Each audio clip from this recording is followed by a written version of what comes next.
대개 일을 그르치면 자신의 잘못을 인정하기보다는 주위의 잘못, 타인의 잘못으로 그 탓을 돌리기가 십상이다. 그러나 그러다 보면 자신의 잘못을 제대로 인식하지 못한 채 넘어가 버리게 되고 다시 같은 실수를 반복해 일을 그르칠 수 있다.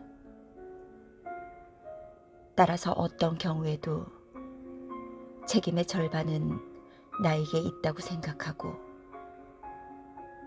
내게 고칠 점은 없는지를 먼저 고민하고 이를 개선하기 위해 노력해야 한다.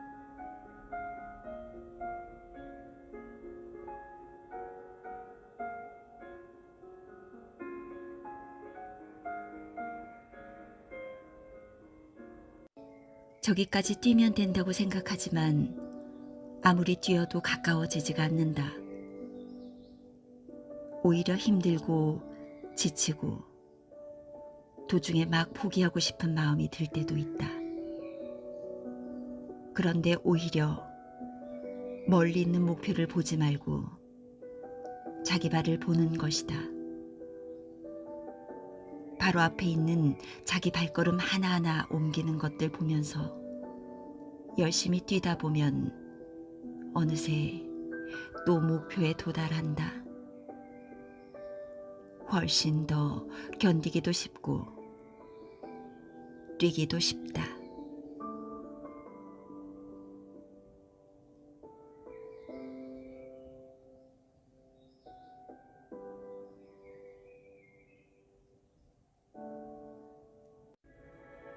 안정을 추구하는 것은 덧없는 것이다. 인생의 본질은 불안정이다. 불안정은 세포가 살아있다는 증거다. 세포는 죽어서야 안정을 찾을 수 있다. 이 세상에 안정이라는 것은 환상일 뿐이다.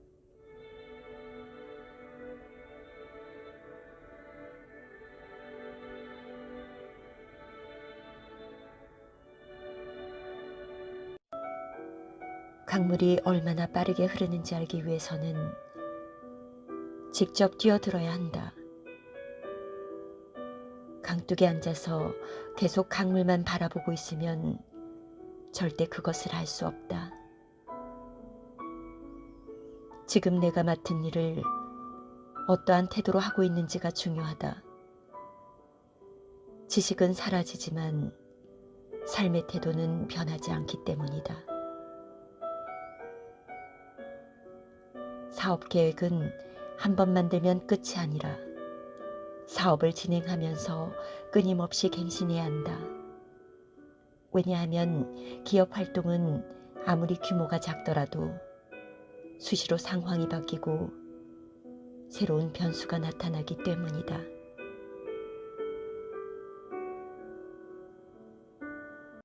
진정한 비교의 대상은 외부에 있는 것이 아니라 어제의 나와 오늘의 나 사이에 있는 것이라고 생각한다.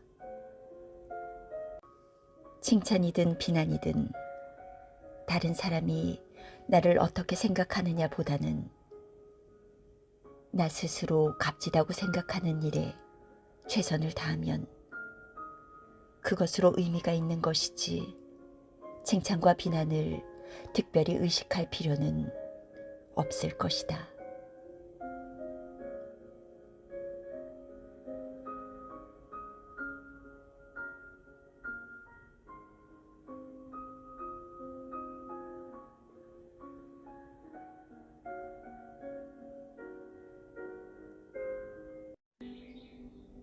나는 함부로 약속하지 않는다. 어떤 사람에게 그 일을 해줄 수 있겠다는 확신이 90% 정도라면 약속하지 않는다.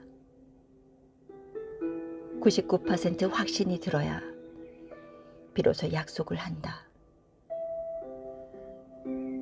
나에게는 상식이지만 다른 사람에게는 아닐 수도 있다. 그 반대의 경우도 있을 수 있다. 그러므로 사람마다 상식의 폭이 다르다는 것을 인정해야 한다. 시간은 원칙을 가지고 올바르게 살아가는 사람들에게는 가장 친한 친구이자 든든한 지원자이다. 그와는 반대로 위선적인 사람들에게는 가장 큰 적이 된다. 시간이 지나면 결국 그 사람이 더 이상 참지 못하거나 왜곡된 사실이 드러나면서 숨겨진 의도가 밝혀지기 때문이다. 시간을 내 편으로 만들고 살아가는 사람은 힘은 들지만 소신 있게 살아나갈 수 있을 것이다.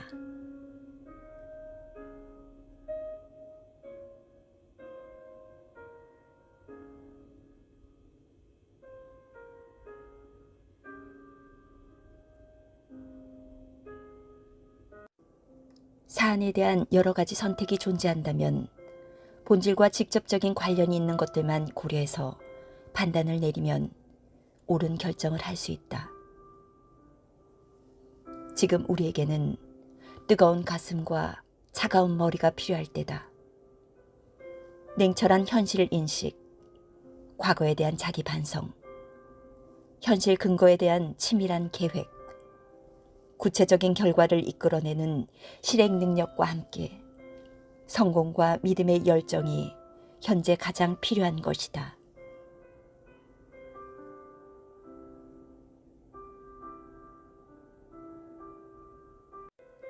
나는 사람을 뽑을 때 딱 하나만 본다. 나는 틀릴 수 있다고 말하는 사람이다. 그런 사람은 자신감을 가지고 다른 사람과 합의를 이끌어낼 수 있다. 실패 확률을 10분의 1로 낮출 수 있는 사람이다. 적성에 맞지 않는 선택을 하거나 다른 선택을 할 용기가 없음에 스스로 불행해진다면 그것은 주위 사람들에게도 불행이다. 남을 행복하게 해주려면 자기가 먼저 행복해질 수 있는 선택을 해야 한다. 어떤 사람이 성공했다면 분명히 그의 재능과 노력, 거기에 운이 더해졌을 것이다. 그리고 한 가지 더, 사회가 그 사람에게 기회를 주었음을 기억해야 한다. 그의 성공으로 다른 사람들이 성공할 기회를 잃은 것일 수도 있다. 그러므로 성공을 100% 자신의 공으로 돌리는 것은 문제가 있다. 자신의 일만 열심히 하고 자기 분야의 지식만 열심히 쌓은 사람이 전문가가 아니다. 자기 분야의 상식과 문제점을 대중에게 알기 쉽게 전달하는 것이 전문가의 역할이다. 진정한 전문가라면 한 분야에서의 전문적 지식은 물론이고 다른 분야의 상식과 포용력 그리고 커뮤니케이션 능력까지 갖추어야 한다. 이것이 바로 한국형 전문가상이다.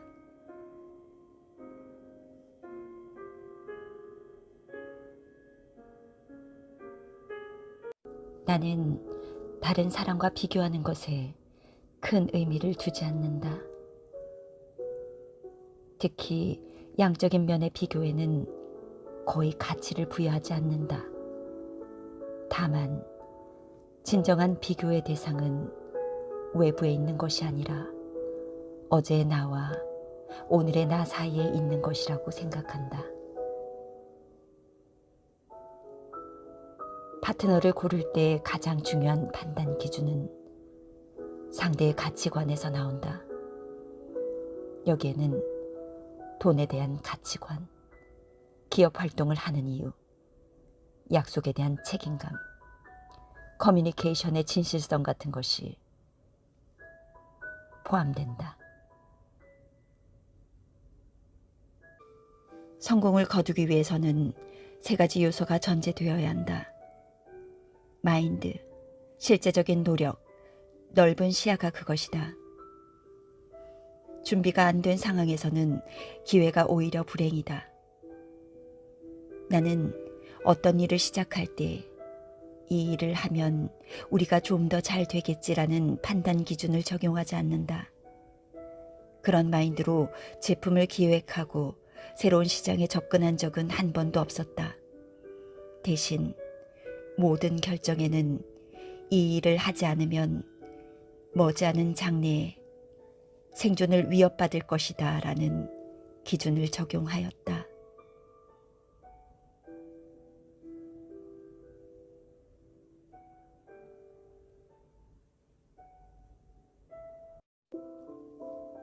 실패도 두 가지 종류가 있다고 생각하는데 하나는 외형적인 실패이고 다른 하나는 질적인 실패이다. 어떤 사람들은 외형적인 실패에 민감하고 그것에 지나치게 좌절한다. 물론 실패를 거듭하는 것은 피해야 하지만 우리가 진정으로 의식해야 하는 것은 질적인 면에서의 실패이다.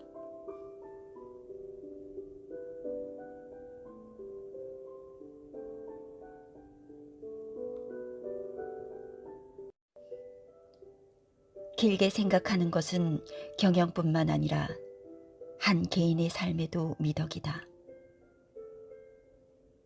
가치의 문제에서도 장기적인 가치는 단기적인 가치보다 우월하다고 확신하며 장기적인 가치를 지키기 위해서 단기적인 손해는 기꺼이 감수할 수 있다고 생각한다. 돈과 명예에 대한 단기적인 욕망에서 자유로울 수만 있다면 누구나 긴 호흡으로 살아갈 수 있다고 생각한다.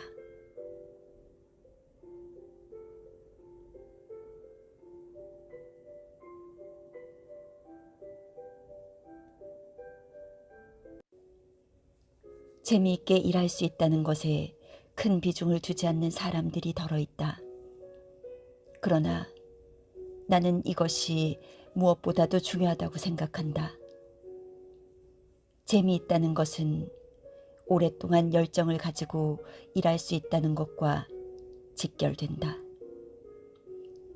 아무리 성취감과 보람이 있는 일이더라도 열정을 가질 수 없다면 계속해서 그 일을 하기는 힘들며 그 분야에서 최고가 되기는 더더욱 힘들다.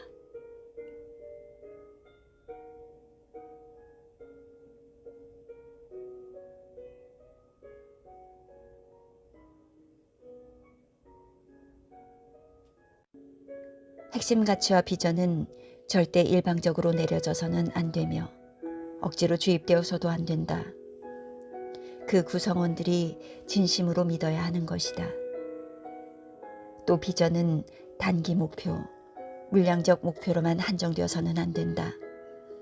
가령 몇 년까지 매출액 얼마를 달성한다는 것은 목표일 뿐이지 비전의 영역은 아니다. 목표는 단기적인 추동력은 될지언정 기업을 장기간 끌고 가는 동의는 되지 못하며 개개인들도 더 이상의 의미 부여를 할 수 없다.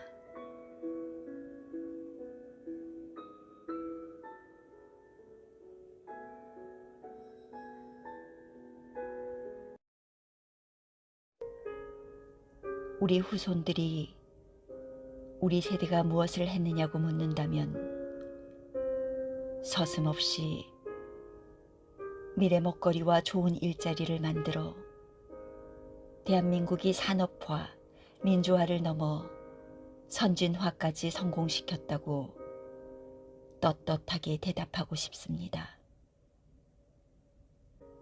없는 길을 만들어가는 것은 힘들고 어렵습니다. 그렇다고 아무도 그 일을 하지 않으면 변화는 일어나지 않습니다.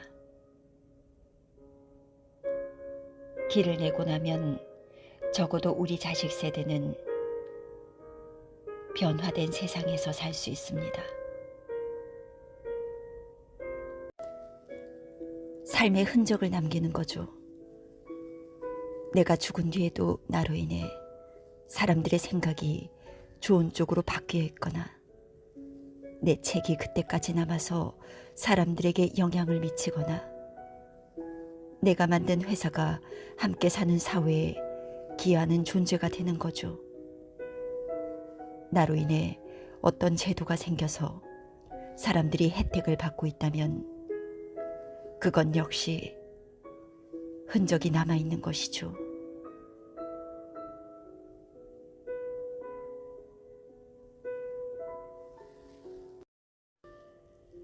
나는 우주의 절대적인 존재가 있든 없든 사람으로서 당연히 지켜나가야 할 중요한 가치가 있다면 아무런 보상이 없더라도 그것을 따라야 한다고 생각한다. 내세에 대한 믿음만으로 현실과 치열하게 만나지 않는 것은 나에게 맞지 않는다. 또 영원히 없다는 이유만으로 살아있는 동안에 쾌락에 탐닉하는 것도 너무나 허무한 노릇이다. 다만 언젠가는 가치 없어질 동시대 사람들과 좀 더 의미 있고 건강한 가치를 지켜나가면서 살아가다가 별 넘어 먼지로 돌아가는 것이 인간의 삶이라 생각한다.